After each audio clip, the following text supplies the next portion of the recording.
I use the medium to explore some topics. There are topics I've treated. Politically, morally, there are so many more immorality happening in Africa today. A lot of dictators, pretend to function with democracy, whereas behind what they're practicing is not democracy. So we try to use the film medium to free the people from the enslavement and the propaganda of government. At the same time,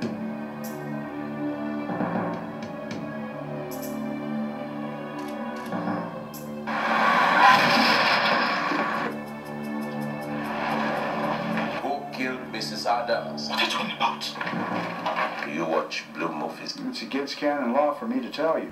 As a Christian, I've made a lot of Christian movies that recorded a lot of impacts. We've made some movies that exposed witchcraft and their mode of operation. We've also made movies that center basically on morality. A lot of people, especially young men who are growing up, they are enjoying their lives. They want to sleep around with men or women. They want to live, some immoral life, go to clubs and all that. So if you open a church and tell them, don't go to club, don't fornicate, don't do this, don't do that, they will go away from the church. They don't want to come to your church anymore. But with the movies, it's a subtle approach. You start the movie with some fantasy, and the people will be fascinated and attracted by the fantasy. Before they get to the middle of the movie, you are beginning to come out with your messages. Before they see the end, your message has come and you've arrested them. If you didn't do it, who did? What in the name of Christ would the Reverend Father be doing with her alone at that time of night? So watch Hollywood movies now, you realize that they have exhausted all their stories. They don't have stories anymore. That's why they've gone into science fiction. They've gone into the age of Matrix. You see a human being jump and he gets to the sky and catch one helicopter and two of them will land on the ground. Those are impossibilities. They've exhausted the original authentic stories. But here we have a reservoir for the original stories. Stories you've never seen before. Things you've never imagined. Anything you want. Call it voodoo, call it magic, everything we have the story here. Our ambition is not to get to Hollywood. Our ambition is to take Nollywood to a point where it will become a source of envy to the whole world. Where Hollywood filmmakers will be taking their flights to come make their movies in Nigeria with Nigerian stars. This is our dream, and we believe that we're getting there very soon.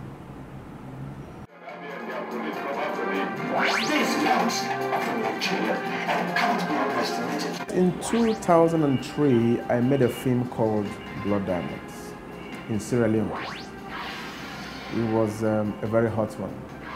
During the premiere of the film, the president of the country, Alhaji Ahmed Tijan Kaba, was there, and he witnessed the film. I remember he gave me a 5-minute standing ovation after watching the movie. So the story was all over the internet. It was all over everywhere, the World Wide Web. So these smart guys saw the concept, and they came back to the same Sierra Leone and made the same film with a Hollywood budget, and still went ahead to give it the same title. I felt bad about it. I felt very bad about it because they didn't make any request, they didn't take any permission or anything. The same title. And with the Hollywood budget at their disposal, they made global noise, and it was all over the place.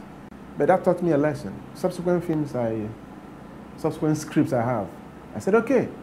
I went to the US, got some copyrights, and now I'm fully armed with my rifle, waiting for anybody who will make another one, because I'm fully armed in all fronts. Copyright in the US, copyright in Nigeria, copyright everywhere. Okay? So that's the way it is. That's the story of Blood Diamonds. If you consult your history, if you consult the internet, you will see that Teco Benson's Blood Diamonds came up about 4 years before the Blood Diamonds you saw from Hollywood.